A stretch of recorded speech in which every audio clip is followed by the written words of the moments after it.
Hello, huhali gani na habari za wakati huu? Hii ni The Flash Chapter.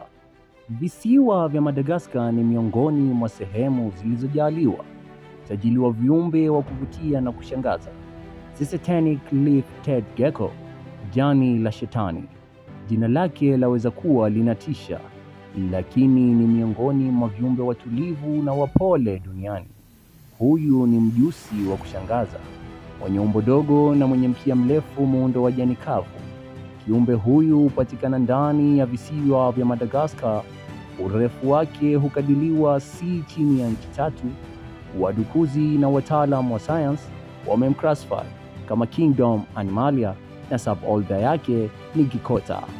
Reptilia huyu, kutokana na sifa ya mwili wake na muonekano wa ngozi yake, si rahisi kumtambua, hususan akiwa katika maeneo yake ya kujivinjari kama kwenye miti na miamba ya mawe.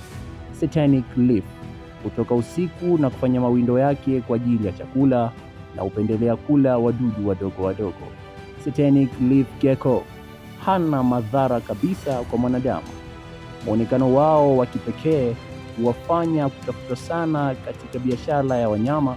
Hali hii huwafanya wawe katika mazingira magumu porini. Na huyo ndo the Satanic Tailed Gecko, mjusi mwenye umbo zuri la kuvutia na kushangaza. Msimulizi na mwandishi wa makala hii ni mimi, Jurikan Mumba Mopao. Until the next time, and bye bye kwa sasa.